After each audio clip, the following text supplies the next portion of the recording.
Hey everyone, I got it. It's the Mandalorian's N-1 Starfighter from LEGO Star Wars. I bought this for $60 US and built it live over on Twitch. The set comes with 4 minifigures if you count the 2 tiny little things there, or 2 if you don't. And its size is tremendous for what it's intended to represent. It definitely is significantly larger than I expected it to be, based on looking at the pictures, and it's definitely significantly larger than it should be relative to the thing in universe. That can be seen as a good thing or a bad thing. The good thing about it is that you're indeed getting more stuff here in general for your money. The bad thing is that, well, you're having to pay more in order to get more stuff that doesn't necessarily need to be here. But I'm going to focus on just looking at this for what it is. The overall shaping is pretty good to me. I do think that the wing segments here are a bit thin and a little bit wide. The engine pods might not have the level of detail that you would like from a high-end collector model, but for a toy, it's pretty good, and the build felt good to me. There's a very nice selection of different types of parts and different types of building techniques used throughout this entire ship, and I liked it. I enjoyed the build process, and I enjoyed coming across some of the individual pieces. You got the little printed part there. I like this nose cone cowling part as well. Got the old megaphones used in there.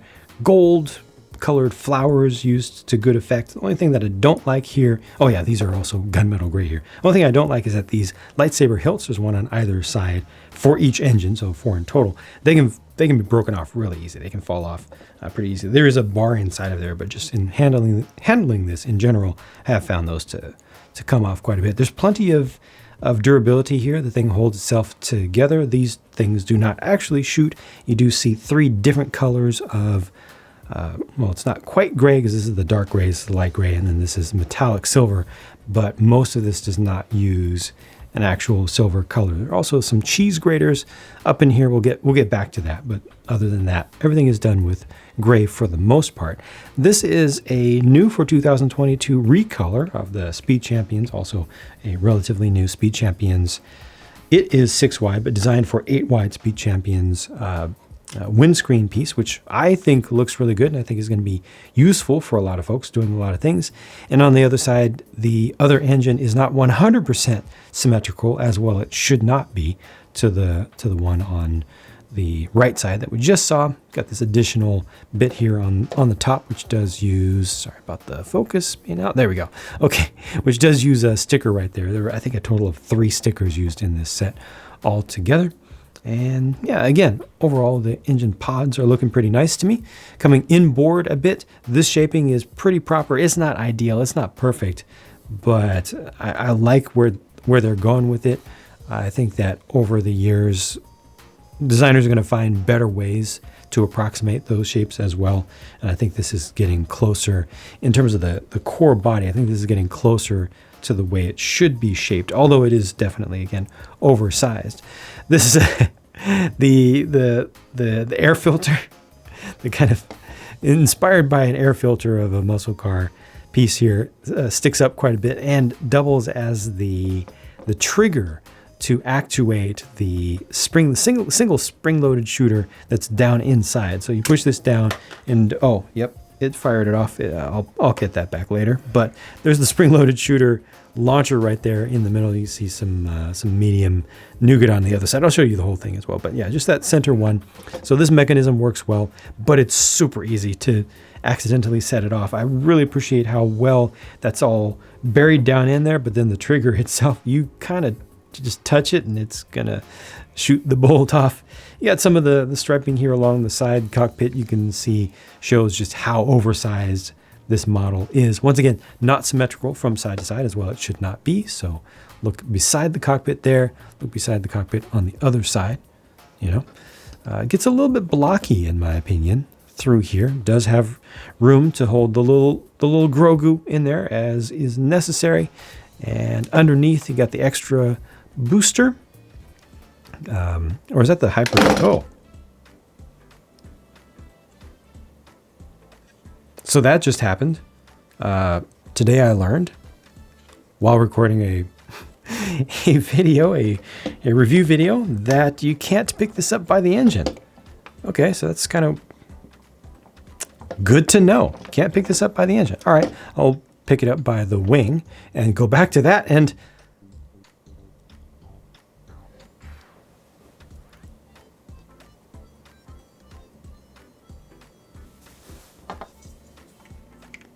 so I was going to talk about this earlier.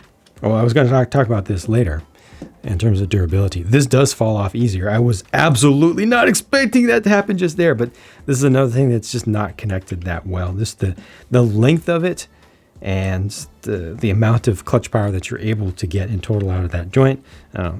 Also, where this is, you kind of want to grab this. You kind of want to grab this thing from back here, and when you do, you're immediately loosening that up right there. So I don't recommend that. You got to grab it from way back here or in the middle, which is disappointing for a toy, right? You want it to be more durable than that. And it's one of the big things that I always defend when it comes to Lego is their need to make things durable and playable, much more so than mocks and all the custom creations that you see show up. The tail here is a little bit funky. This is nice and soft, much softer than it used to be for this piece. Gray on gray. Could be useful for custom things in the future. This looks, yeah, okay. But yeah, it's just a little bit blocky, you know. But not bad. Honestly, not bad. So again, other side looks a little bit different. And then flipping the whole thing over, looking at the underside, this is not all that bad either. Consistency-wise, I'm not seeing a lot of colors that I don't want to see showing through. Even though there is some colorful stuff inside of this, there's not too much of it. So all in all, yeah, this is respectable to look at from many angles, but again, a little bit blocky. Durability is lacking. Let's look at this cockpit though. I think I can get right in here and get right to that. This is designed pretty well. It does push him down. You see when I close up the main canopy here, it does push him in a little bit. So he is touching the top of that, but I'm okay with that. It's a little bit of gap behind here. I don't know what they could have done to make that significantly better. You want this roundness around here. And if you just bring the straight section up with another 2x4 in here, just a regular brick, it's not going to look right. So inside, just enough room for Din Djarin. And he's got the sticker used for the console in the front, but it's a small space in a much larger craft, again, just proportion wise. And this, I don't think there's much that could have been done to make this make much more sense for its size. Got that single stud there, that's pretty convenient. Can't really close it up with this canopy down, so I'll put that down first, then this. That's fine. It does its job, you know? Last thing I need to point out is the storage compartment that's right here to hold on to Din Djarin's accessories when he's in the cockpit, because he cannot have his jetpack on while he's in there, and it's nice to have a spot to put that. You can also put pieces, you can put weapons in there and such, at least if you partially disassemble them, which makes enough sense, and yeah, I'm satisfied with that. Seems about like an appropriate amount of space for this ship, for this, well, when it was ordered, bounty hunter, but once he got it, well, he couldn't be a bounty hunter anymore. Also, story arc, but still, yeah, not a lot of storage space. Here's a better look at Din Djarin on the left, of course, and Pelimato on the right, ship maker. There are some really interesting things with both of these. First of all, well, it's mostly the same Mandalorian that we've gotten before in terms of the body and the legs, but the print quality is excellent on this one. Production work came out pretty darn crisp. No complaints about that. Once again, the helmet has the visor printed too low, but I've noticed that they've started to show that in the animated version for marketing materials, so at least there's more truth in advertising. This Darksaber, I think, is an absolute disappointment. The fact that they use just a plain black bar for the blade when they have other options. They're willing to do custom molds for like Ninjago weapons and blades and things all the time, different ones. Given how important and fancy and special the Dark Blade itself is in universe, for Star Wars, they definitely should have done something more for that, in my opinion. And he's got the jetpack, which is in the gunmetal gray color, looking underneath the helmet and underneath the hair over here. This is where things get especially good. That's a good face print. That works. And I also really appreciate the dark brown color for the utility belt. Good print on the back of the torso there. And good print for Din Djarin. That is excellent. The graphic design work there I think is on point. And you notice that this is a brand new color. Brand new color for, I think, for 2022 in general. I think it was first introduced in the Gen 1 wave, if I'm not mistaken, in Harry Potter, but it's not tan. It's obviously not the light nougat or light nougat, former light flesh color. It's brand new color, and I like it. When I first saw it, I was like, do we really need that? And now that I see it, yeah, we do. And good on Lego for being more inclusive when they're looking at realistic skin tones for more people. I think that it was a good decision, and just to see this around the back as well. Again, production work is good. Little Grogu is Grogu. They haven't changed this one. Still looks pretty good to me, but new for 2022 is the BD droid on the right. This is an unnumbered one, but the exact same mold that you'll see used for the mini version of BD1 from Jedi Fallen Order, the game / Survivor. It has the open stud, or hollow stud actually, on the back, and just an anti-stud down at the base. A little bit of printing on it, not a whole lot. It's a fairly hollow figure in general. I don't think they could have done much better than this for its size while still keeping this durable enough to play with long term. I would have liked to see more separation between the legs and the anti-stud there, but ultimately this probably had to be done to meet their standards. And the printing that is on it is well done. I would like to see more printing though, for more definition. These are leftover parts, including 2 extra spring-loaded shooter bolts and some nice, relatively rare colors of parts in here. And again, the sticker sheet had only 3 items on it. So this thing has its quirks, and for $60, do you get your money's worth? I don't know, that feels a little bit, it felt a little bit steep to me before. It felt better once I got it fully built and saw that it's pretty big, and I was asked during my live Twitch build of this to compare its size to the most recent X-Wing. Just a lot of people have the most recent X-Wing, the smaller X-Wing. So for the sake of comparison, this is $50, or yeah, is presently still $50, and comes with 4 full-size figures if you include R2. This one comes with 2 full-size figures plus 2 tiny little micro figures at best. But I feel like you get more stuff here in general. Just feels a little bit more substantive. But this actually surprises me in how many flaws it has, because when it was first announced, there were a lot of people that were very quick, as usual, to jump on the point of, well, I've seen better mocks. I've seen way better mocks out there already. But can those mocks hold up to play from actual kids? Not from adults who think they know how kids play, but from actual kids. And 90% of the time, generically, the answer to that question is no.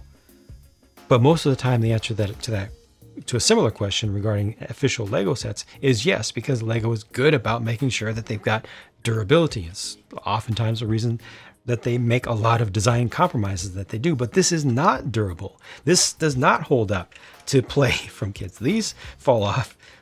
Oh yeah, I showed you like just a little bit of rotation in here, and this can start to loosen up very easily. This is intended to be a set for kids age 9 and up, which is surprising. It means it's a relatively advanced level set. I fully expected this to be for kids 7 and up.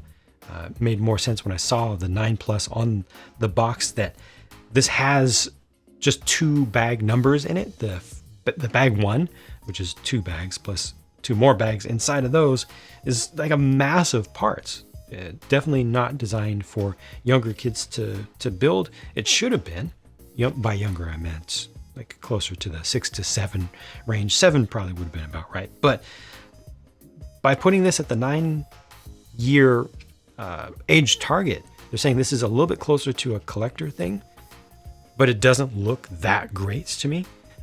However, it's not fully a collector thing, so it should be playable, and it's not the most playable thing, and it falls apart a little bit too easily. It's a little bit too finicky. So yeah, I think too many compromises were made with this. I feel like it must have been really, really difficult with all the compromises that Lego designers have to make and all the review processes they have to go through and all the check marks they have to tick, the boxes that they have to tick. Must have been really difficult to build and design, but the end result is not great here. I think for folks more on the collector end of the market, it's cool to put on display, to swoosh around a little bit carefully once you realize where you can hold it, which is basically here. But as a toy, it's not great, and it's not the most accurate model either for collectors. It's also bigger than I think it needs to be or should be, and partly as a result of that, more pricey than it should be for what it is. All in all, nice try. I can't recommend against it, but I'm not going to recommend in its favor either. This is not a must buy, and it's not better than I was hoping it, or not better than I thought it would be. So that's about it for my thoughts on this one. Thank you for watching, and I'll talk to you again soon.